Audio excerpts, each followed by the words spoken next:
Good evening. Welcome public health students, alumni, public health working professionals, faculty, and public health leaders.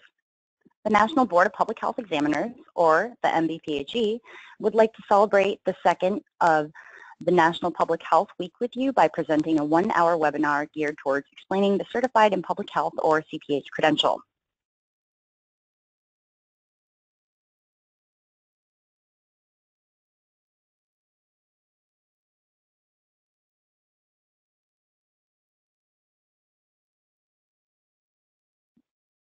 This presentation will be about 45 minutes with 15 minutes for questions. At the completion of the webinar, I will follow up with a PDF of the presentation, a YouTube link for future playback, along with a CPH candidate handbook, the CPH content outline, and some sample questions. There is, in the right-hand corner of the screen, you'll notice there's a question box for you to key in questions in the right-hand corner of the screen, and I'll answer them as we go along.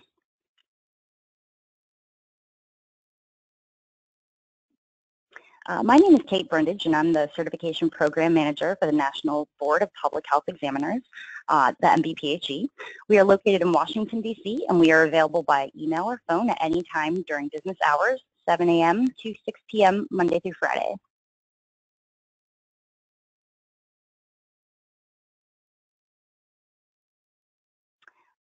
Today we will be discussing the NBPHE and the CPH exam, the history, the board of directors, statistics and growth, and the Institute for Credentialing Excellence and the NCCA accreditation.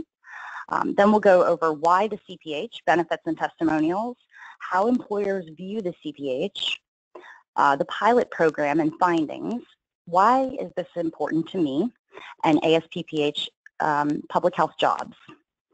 We will go over the CPH process from eligibility, what it means to be a provisional CPH versus an actual CPH.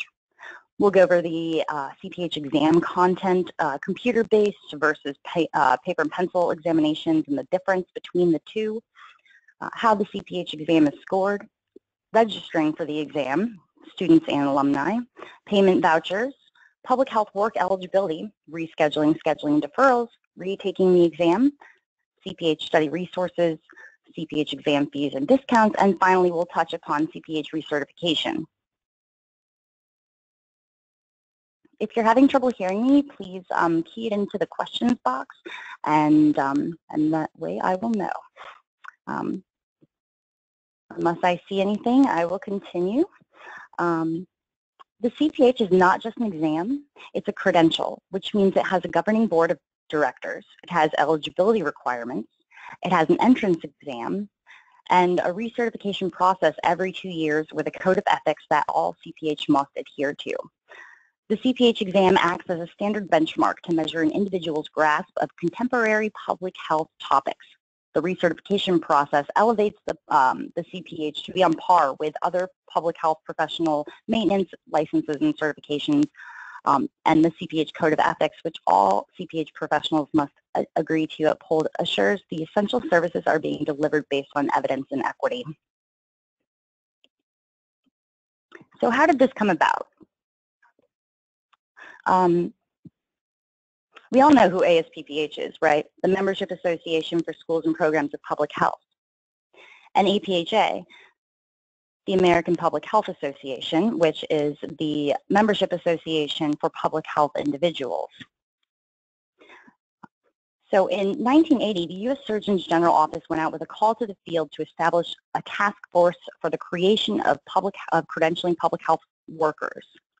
In 1999, Dr. Mohammed Akhtar, the executive director of APHA, and then Dr. Al Sommer, dean of Johns Hopkins Bloomberg School of Public Health and the chair of the board of ASPPH, decided to jointly form the APHA-ASPPH Task Force on Public Health Workforce Credentialing. There was a steering committee on public health workforce credentialing created after the task force reached out to stakeholders, and the ASPPH Executive Committee approved developing an independent board of public health to issue examinations and provide those that pass the exam with a credential.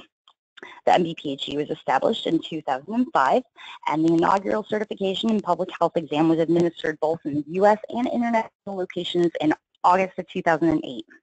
The MBPHE award its inaugural certification credential to over 500 qualifying professionals. The MBPHE board is comprised of 6 executive committee members, 13 board of members at large, 2 honorary members, and 2 staff members. The following are some of the organizations that employ MBPHE board members. These member organizations support the efforts of the MBPHE in the credentialing of public health professionals. They do this by spreading the word of the growing credential and by providing meaningful continuing educational opportunities for the community of CPH professionals. You will see here that the American Public Health Association is listed, Association of Prevention and Teaching and Research, ASPPH, ASHTO, the National Association of County and City Health Officials, as well as the Council on Education for Public Health.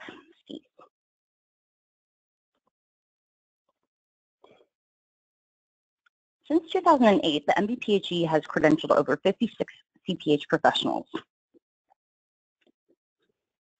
We have about 500 provisionally certified CPHs at any given time, and I'll go into what that means a little bit later in the presentation. We have about 2,000 applicants in the pipeline at any given time. We have 10 schools and programs that require the CPH in order to graduate. We have 13 schools and programs who offer a discount for the CPH exam. And we have 6 organizations who strongly encourage the CPH exam and offer a discount for the CPH exam. We have been a proud member of the Institute for Credentialing Excellence, ICE, since 2014. As a proud member of ICE, the MBPHE stays informed on best practices in developing and administering quality certification programs so that we may better serve you. We have plans to apply to the National Commission on Certifying Agency, the NCCA accreditation program, to prove that the MBPHE has met and can maintain professional standards of excellence with all of our processes: ethics, governance, test development, security, and just ensure that we have the proper protocols in place. So why the CPH? The Certified in Public Health CPH credential is the only credential of its kind in public health that demonstrates not only your knowledge of key public health sciences, but also your commitment to the field through continuing education focused on emerged and established public health issues. The #1 vision of the MBPHE is to professionalize the field of public health and to raise the visibility of the field itself. We strive to do this by administering the only public health examination that encompasses all core and cross-cutting areas of the field. We want to create an elite community of certified graduates, working professionals, faculty, leaders, and pioneers in public health. The CPH credential, like most certifications, demonstrate dedication and commitment to the field, beyond education and into the workforce. The vision includes having a core standard body of knowledge for public health professionals to use. And lastly, to promote continuing education and lifelong learning.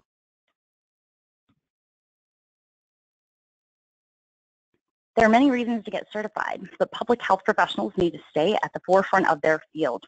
This is accomplished by thoroughly understanding the interaction between different specialized areas of public health, learning new strategies to cope with disasters, and constantly staying ahead of any threat. The CPH credential helps public health professionals achieve these evolving goals.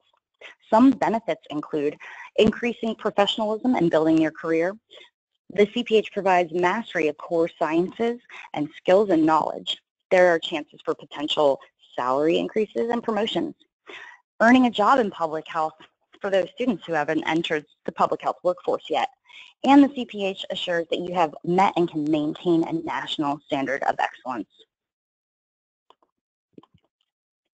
I'd like to share some testimonials with you before we really hash out the benefits and reasons to sit for the exam. Evidence of mastery in core skills and knowledge. This is Tanya Smith. She's a CPH. She's one of the members of our pilot cohort, which I'll go into a little bit later about what our pilot cohort was all about. And she says that though I don't hold an MPH, I bring many years of invaluable real-world public health experience to the table. I reviewed the ASPPH CPH study guide as well as many other resources. 3 months later, I successfully passed the first exam to be offered to candidates based solely on prior work experience. And it has been one of my proudest professional accomplishments. Salary increases and promotions. This is Laura Ricardo from the United States Army. She's from the Army Nurse Corps. She's a CPH, and she says that once I've received my passing notice of the CPH exam, I received an $80,000 incentive bonus offered at that time in 4 increments and have continued to proudly serve my commission. Prove that you have met and can maintain a national standard in public health. This is Patrick Harper, Lieutenant Commander of the United States Public Health Service, and he earned his CPH as well as his MPH, and he says that my CPH affirms that I possess the means to positively change lives, and it motivates me to remain dedicated to doing just that.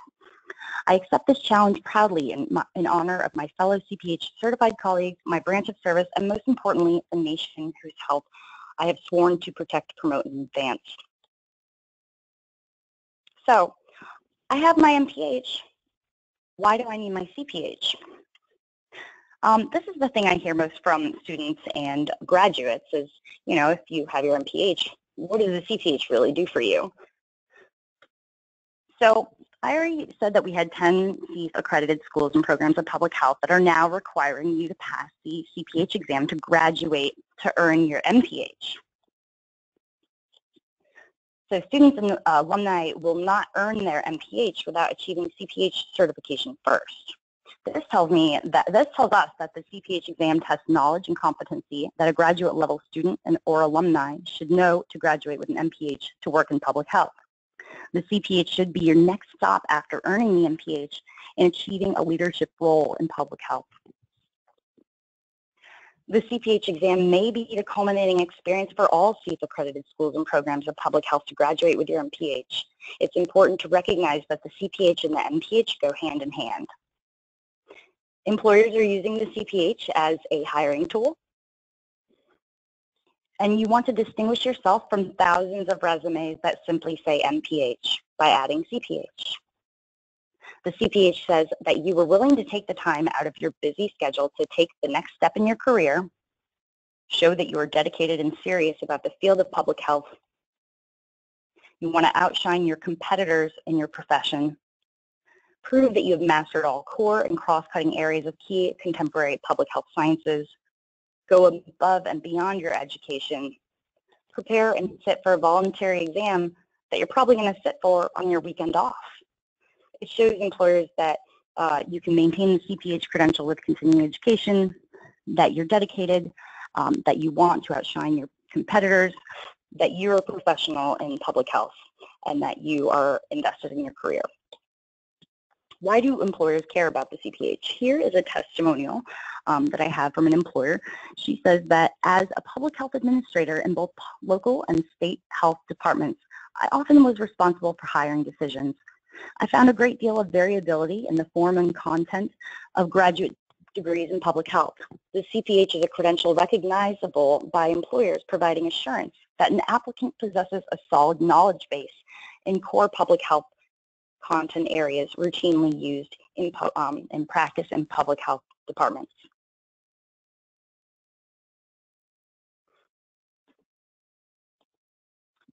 What do these organizations all have in common? They all want their employees to get the CPH credential. So I want to pause briefly here to tell you about our pilot program. In the summer of 2015, we opened up a trial period to see if individuals who have 5 years of public health work experience, plus a bachelor's in any concentration, would qualify to sit for the CPH exam. In 2 months, we had received several applications from individuals currently working in the public health workforce. These individuals have been sitting for the exam and obtaining the credentials, and they're really pushing the credential forward within their health departments and within their organizations, their public health related organizations. The MBPHE is even starting to see that employers are starting to recognize the CPH. They're starting to put a preference or a requirement for the CPH within their job postings. And so we're really starting to see the CPH populate the public health workforce. And with that being said, you should earn the credential while you're still in school, or even if you're a graduate, a recent graduate. So why is this important to me? Since opening our eligibility to individuals currently working in the public health work field, the CPH credential is populating the public health workforce. More employers are acknowledging the credential and offering to pay or reimburse for the exam and recertification fees. More employers are offering salary increases or promotions to those that earn the credential. Some organizations are offering a discount for the CPH exam and free study materials for their entire department, staff, or membership to sit for the exam. Some organizations are setting up learning courses to prepare their employees for the exam. Some CPH-accredited schools and programs are putting a requirement to pass the CPH exam to graduate with your MPH. Other CPH-accredited schools and programs are offering a discount for the CPH exam and free study materials to their students and alumni for significant CPH participation to sit for the CPH exam. We're also seeing a trend of employers putting a preference and a requirement for the CPH in their job postings. So again, how does this relate to me? If you're a student, there are some students that are being required to earn the CPH to graduate with their MPH. When you graduate and you enter the public health workforce, you're going to see your peers and or competitors with the MPH plus the CPH behind their name. So don't get left behind. Whether your school or program extends a discount or requires the exam for graduation, you should still sit for the CPH while you are still in school. You are at a disadvantage against your MPH CPH peers if you do not. Why is this important to alumni? Whether you are already working or whether you're searching for a job, you're going to see the CPH credential and you're going to be at a disadvantage if you do not achieve it. Students graduating, coming up from under you, are sitting for and earning the CPH credential. Professional colleagues who are currently already out there in the field are proudly boasting about their passing of the CPH exam and framing their certificates. So don't get left behind. Working professionals, because of you, the CPH is being driven forward into local and state public health departments. You're raising the visibility of the credential and the public health field itself, going back to our mission, and you're driving CPH recertification forward. So with all that being said, I just wanted to point out a resource to you if you are looking to find a job or to obtain a position in public health or obtain a promotion. There's a website called ASPPHpublichealthjobs.org, and recently public health jobs just got changed. The website was revamped, and there's a lot of new features for job seekers and employers, but basically this website is only for individuals who are looking for public health specific jobs. And again, this is an ASPPH website, and from their website we have been able to gather some data that these organizations right here are putting a preference or a requirement for the CPH in order to work for them.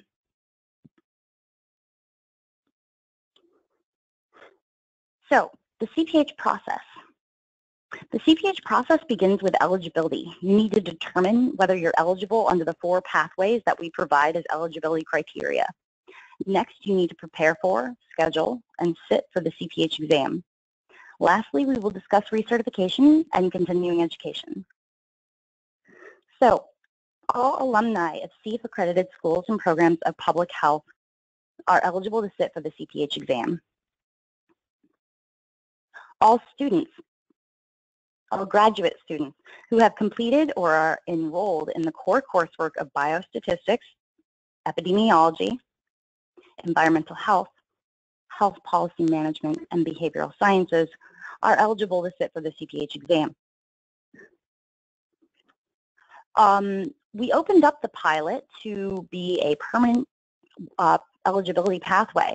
So now if you're a public health worker, if you're in the workforce and you have a minimum of 5 years of public health experience plus a bachelor's degree in any concentration, verified by references and transcripts, you're eligible to sit for the CPH exam. And lastly, we have a hybrid category. It's a little bit of both. You are an individual who have taken the core courses at a SAFE accredited school or program of public health, but you either have a public health related graduate degree or you have taken the core courses plus you have obtained a minimum of 3 years of public health work experience. So those are the 4 ways to apply for the exam. I mentioned earlier there's a difference between provisionally certified and active CPH. Alumni and individuals qualifying with work eligibility and or the hybrid program, the candidates that pass the CPH exam are automatically certified as an active CPH professional. We will send you your username and password to the CPH Recertification Portal. You can begin to accumulate CE credits and track them in your portal. You'll receive the CPH virtual certificate, a unique URL that you can send to employers and upload to your LinkedIn and email signature. You'll be able to we will place your name on the search for a CPH registry. You'll be able to put the CPH behind your name and on your business cards and social media platforms. You'll be able to purchase CPH merchandise. You'll be invited to the CPH LinkedIn group where we post about recertification opportunities occurring. And you'll receive the CPH quarterly newsletter and e-blast updates to let you know about upcoming public health events and continuing education activities occurring in your area. So students who pass the CPH exam are provisionally certified until their graduation. So this means that when a student sits for the exam and passes, they are allowed to put provisional CPH on their resume. However, until they graduate, they won't be an active CPH. They won't be able to accumulate recert credits. You'll have a username and password to the Recert portal to see your scores. However, you won't be able to track any credits. You won't get the certificate yet. So basically, once you've graduated, your school or program knows to log back into our system and to verify your graduation date in the system. And once they do that, it'll kick me an email to go ahead and certify you. So once that has happened, you'll get an email from me saying that you are now an active CPH. And then we will send you the username and password and do X, Y, and Z, as we said on the previous slide. So, the CPH exam. The CPH exam has 25 items of general principles, core areas, and cross-cutting. There are 30 items in biostatistics. There are 30 items in epidemiology. There are 30 items in environmental health sciences, 30 in health policy and management, and 30 in social and behavioral sciences. The cross-cutting areas, there are only 25 questions for these categories. So 25 questions for communication and informatics, diversity and culture, leadership, professionalism, program planning, public health biology, and systems thinking. The CPH is a timed exam. 200 questions, multiple choice. You have 4 hours to take the exam. You are not allowed to bring any calculators or scratch paper to the exam. However, I have been told that you do not need to calculate any math. You just need to simply be aware of formulas and be able to recognize them. There's 2 ways to sit for the exam. We offer the exam by computer-based during the month of February, June, and October. And you can test Monday through Sunday, actually, at 200 plus of our testing centers. So what you would do is if you decided you want to sit for the exam computer-based, you would go to our website and key in your zip code. And that would tell you all of the testing centers that are close to your area. And what you would do is you would schedule the exam, drive to that testing facility on that day, sit for the exam with a proctor, and your exam results would be printed out for you at the completion of the exam. We offer paper and pencil exams as well. This is mostly for schools and programs or large organizational groups that want to get their entire department certified. And this would be, we need 90-day lead time, and you would have to have a minimum of 8 candidates. However, if you were interested in this, we would set up a paper and pencil exam at your campus or at your organization, and all of your employees or all of your students and alumni would sit on the same day to get CPH certified. Now, the difference between computer-based exams and paper-based exams is that the computer-based exams, you're going to go to a testing location near your home. It includes instant scoring, so you'll know whether you failed or passed after you hit submit on the exam. And lastly, you have 72 hours to register or reschedule. This differs from paper and pencil exams. With paper and pencil exams, you need to register 30 days in advance. You also are not going to get instant scoring with paper and pencil exams. After everybody tests on the campus on the same day at the same time, all of the test booklets will be sent back to our testing vendor, who will then score the exams, and you will receive your results about 3 to 4 weeks later. Score reporting. Candidates that pass by computer-based testing, they're going to receive their scores right away. It's going to be a percentage, and that's it. Candidates who do not pass are going to receive a scaled score, so a percentage in each area of the exam, those core areas I was talking about in the cross-cutting. It's going to break it down for you so you know which areas to study and prepare with for the next retake. Also, students and alumni who are going to be sitting for the exam, your scores will be sent to the schools and programs. They'll be sent to the dean or the program director by hard copy mail, and no one else will see your scores except for the dean or the program director, and what they do is they will use those scores to basically say, hey, all of our students aren't really doing that well in health policy and management. Maybe we should beef up the curricula in that area. So it really helps with process improvement for schools and programs. How is the CPH exam scored? Each item is examined for its performance, discrimination, and difficulty. We have content-based analysis that determines the minimum passing standard required to achieve certification. It's handled on a pass-fail basis, and the pass rate is 75% of people that take the exam on the first time pass. We can't share the passing score with you at this time because there are so many different forms of the exam that there's a different cut score for each exam. And basically the way that this goes is that we have an item bank analysis to see where our item bank is deficit. And then we'll train volunteers on writing assignments for the CPH exam bank. An item writing review committee will take a look at everything that they have written, and then a form review committee will look at the way the whole form goes together as a whole. There's a post-test analysis done, and then there's a passing score set.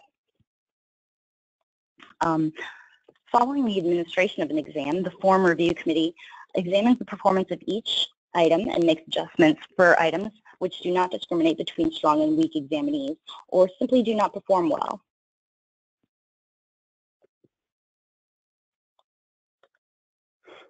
So registering for the exam. This is the MBPHE website. You're going to go to our website and you're going to go to Get Certified.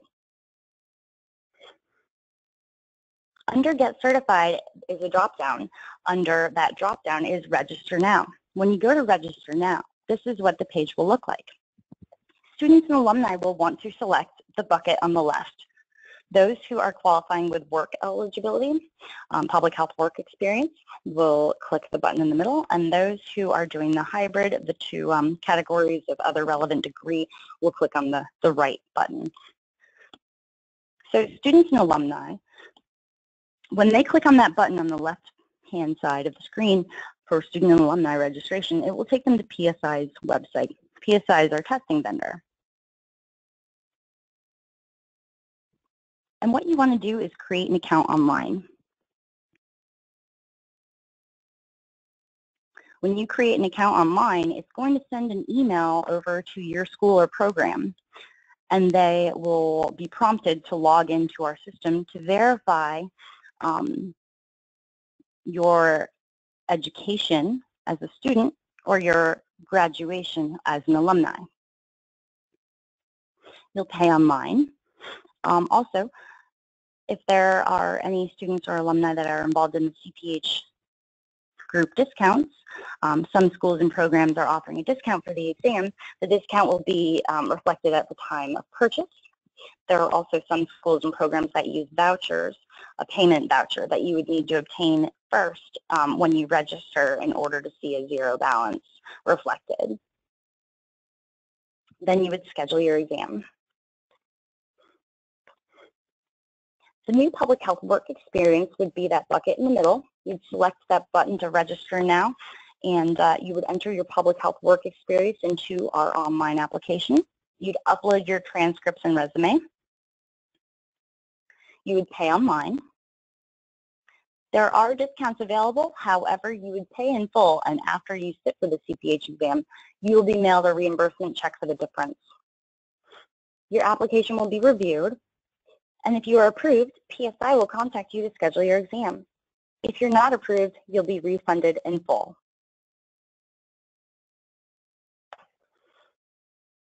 The other relevant degree, the hybrid category on the right, is a Word document that you would download, fill out, and email to info@mbphe.org. So I just wanted to mention that when you go to schedule your exam, the first time you schedule it, it's the first time you need to reschedule, if you need to reschedule, it's free. But if you need to reschedule a second or a third or a fourth time, it's going to be $125 each time you need to reschedule. So just be sure when you schedule your exam, you know exactly what date you want to sit for the exam.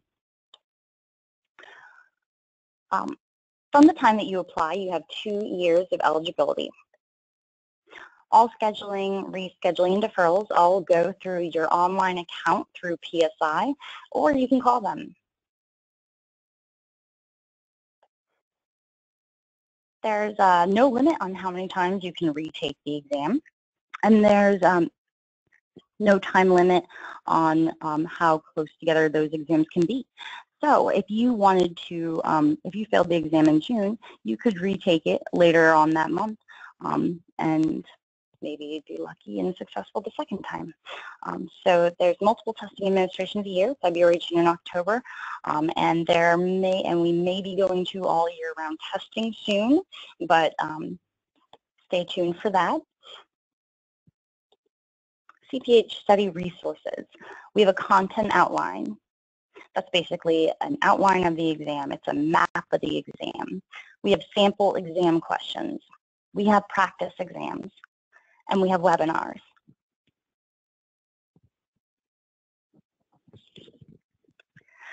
So this is what the CPH content outline looks like.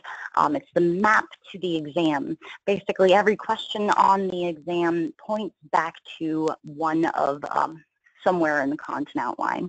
So if it's on the content outline, it's on the exam. So you want to use the content outline with the study guide as you prepare. We also have sample questions. There's about 13 of them. They're basically just to show you the format that the exam is in. We have CPH practice exams, and these are at no additional cost. You can go to our website and go to CPH Study Resources, and you can access our practice exams. Here is the ASPPH CPH Study Guide. It's an online interactive study guide. There's an overview of each exam content area. There's definitions and terminology. There's suggested readings. There's a 100-question practice test. There's 2 50-question practice tests. There's study tips. And the cost is $39.99 per 1-year subscription.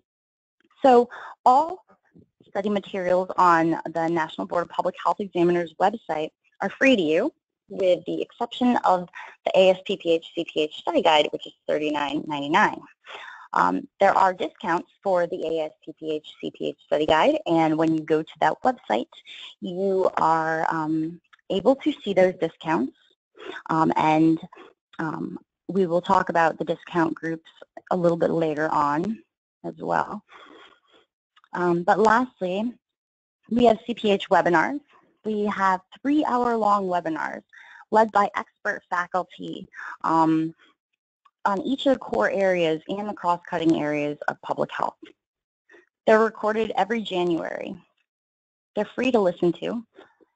And after you're certified, if you find that you're having trouble finding activities to recertify, you can always listen to the CPH study session webinars, again, to earn about 18 CPH recertification credits.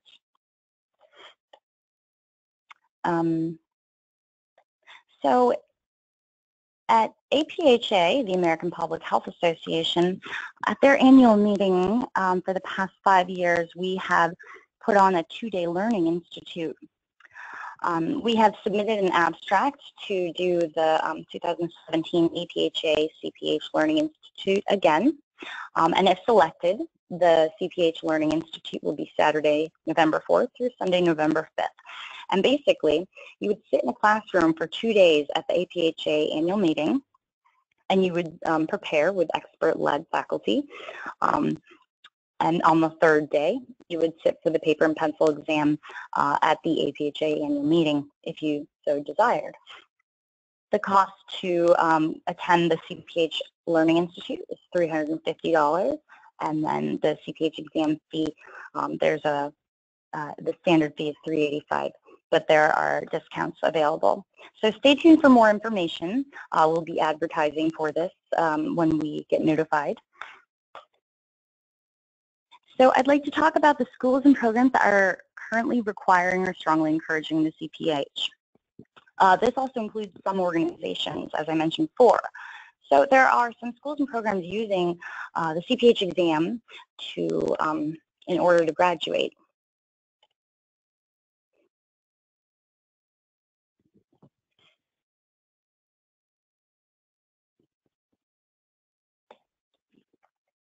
And then these schools and programs have significant CPH participation.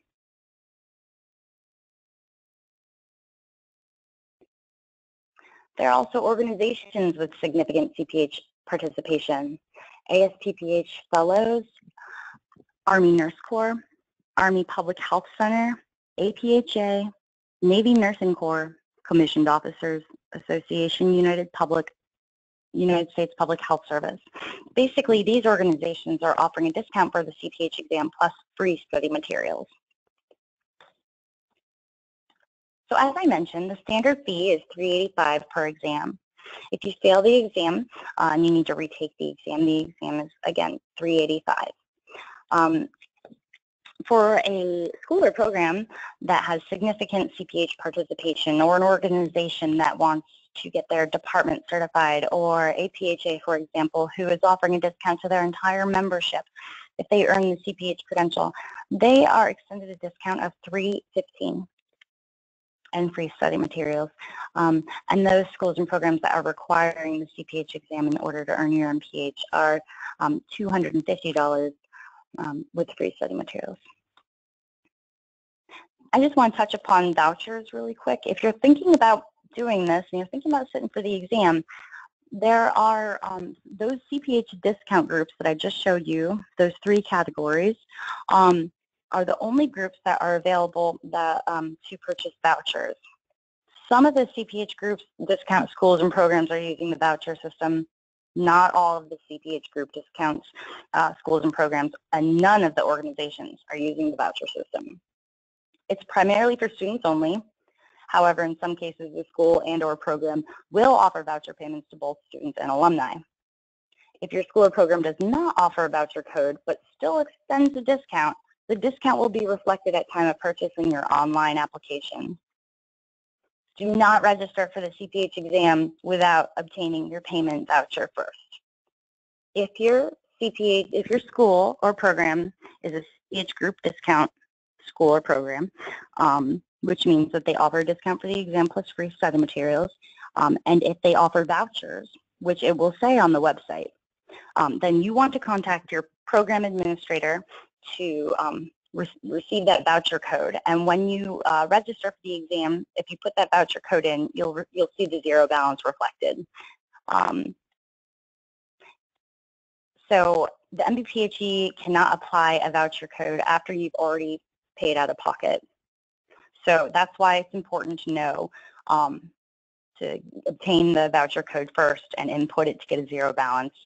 Don't pay if there are vouchers available. Vouchers are good for 1 year and then they expire. If a student alumni registers and schedules their CPH exam with a specific voucher code, that voucher code is basically locked into that exam and is no longer good for future use. If you aren't sure about, whether you guys are part of the voucher program or not, please feel free to email me at info@mbphe.org. This will bring us to CPH recertification. So it's a biannual recertification process where you're required to accumulate continuing education credits. So this is something that doesn't involve your current employment. It wouldn't be a presentation at work. It would be a presentation at a conference. So you need to obtain 50 CPH recertification credits every 2 years, and you need to self-report them in your individualized CPH recertification portal that you'll be sent your username and password to. And you need to pay the $95 maintenance fee every 2 years. Some recertification activities include college courses, conferences and professional events, teaching, volunteer and leadership activities, sitting on a board or a committee or a focus group, volunteering in public health in any way, being a CPH item writer or a FAB or SEEP accreditation site visitor, medical residencies, dissertations, webinars, podcasts, online trainings, online modules, really anything that is related to public health that is not pertaining to your job, that is outside, so continuing education, you can count for recertification.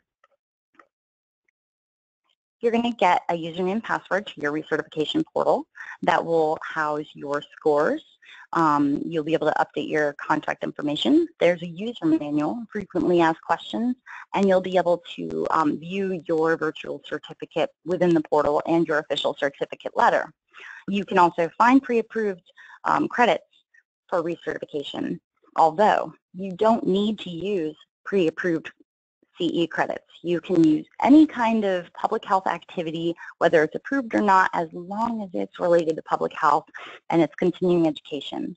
So you're going to obtain 50 CPH credits per year, every 2 years, and you're going to track them in this system here. You can also request an extension and see recertification history in here as well. So I mentioned a little bit about credits. So you can find credits and providers in the portal. And here's kind of what the search looks like. But you can find pre-approved activities for recertification, something that you'll attend and you'll know that it'll definitely count for recertification. But like I said, you can also count activities for recertification that are not pre-approved by MBPHE as long as they relate to one of the public health domain areas. We have pre-approved providers, and we're constantly looking for more. So if you're attending an event, if you're attending a public health conference and they're not one of our pre-approved providers, feel free to email me the event, and I'd be happy to contact them to invite them to become a pre-approved provider of MBPHE CPH recertification credits. So we've added CPH digital badging.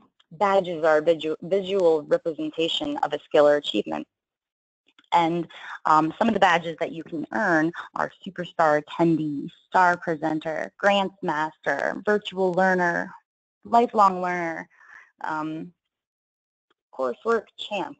And basically, the more activities you enter into your portal, the more colorful the badges get. And I'll tell you why that's a little important in a second. We also have virtual certificates. They link to your LinkedIn profile, and here's an example of what the mobile and the URL version would look like. But basically, you'd be given a unique URL that's unique to you that you could give to employers. You could put in your email signature. It attaches to your LinkedIn. And this is a new way that employers can view that you are certified. No more scanning and mailing and faxing in your original certificate. We also do have the hard copy certificate available to you. We have a search for CPH registry. This is where employers can go to key in your last name and see if you are actually an active CPH professional. They'll see your CPH, your MBPHE number, they'll see your digital badges, and they'll be able to print your certificate cover letter.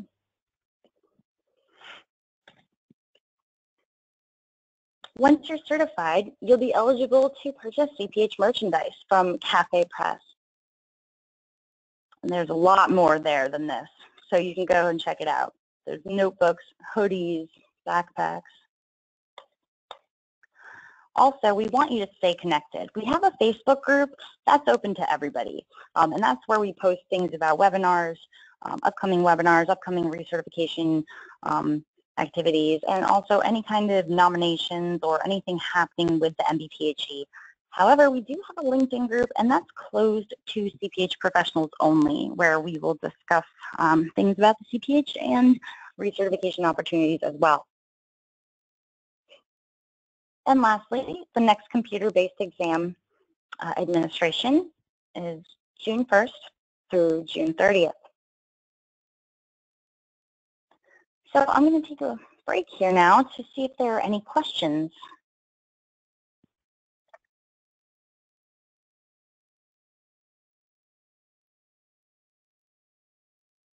Currently at this time, if you are interested in taking the exam during a month that we're not offering computer-based testing, for instance, May, you're not able to sit for the exam by computer-based testing in May. However, the next testing administration would be June, and then we're thinking about opening the testing to all year round, so you'll be able to test whenever you want after June. I believe we have testing locations in Nigeria. We have testing locations all over the world. So you would just want to go to our website and go to testing locations and type in your postal code or your zip code to find a testing location in either internationally or in the U.S. We have a candidate here who's asking, we have a candidate who's asking about their PhD candidate working on their dissertation, and they're at Walden University. So Walden University is actually going through CEF accreditation at the time. So students and alumni of CEF accredited schools and programs are eligible to sit for the exam. Well, Walden is a CEF applicant. So once they become fully accredited by CEF, which I think is in summer of 2018, you'll be eligible to apply and sit for the CPH exam.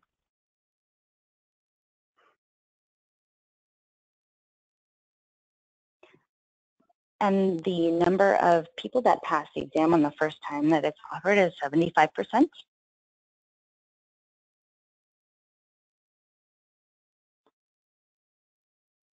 And if you have a question, go ahead and key it into the bottom right-hand corner of your screen, and I'd be happy to answer it for you.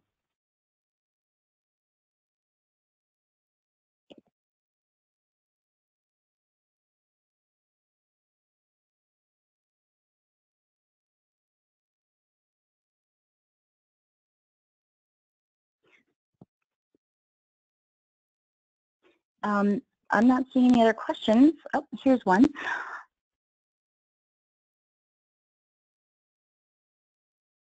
How do you find out if you are eligible?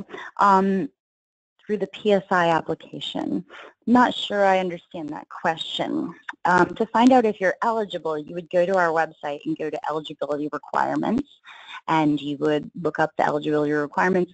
Again, the CPH exam is offered to students and alumni of CPH accredited schools and programs, individuals that have 5 years of public health work experience plus a bachelor's degree in any concentration, and a hybrid of individuals who have taken the core courses at a CPH accredited school or program of public health, yet either have a public health graduate related degree or 3 years of public health work experience.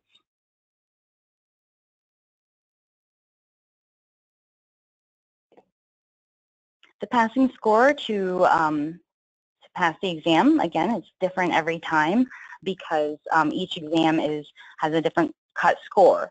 So I can't tell you the exact amount of questions you have to get correct in order to pass, unfortunately. It's different for every exam. So the computer-based exam right now is only offered February, June, and October. However, we're thinking after June that it may be offered all year round.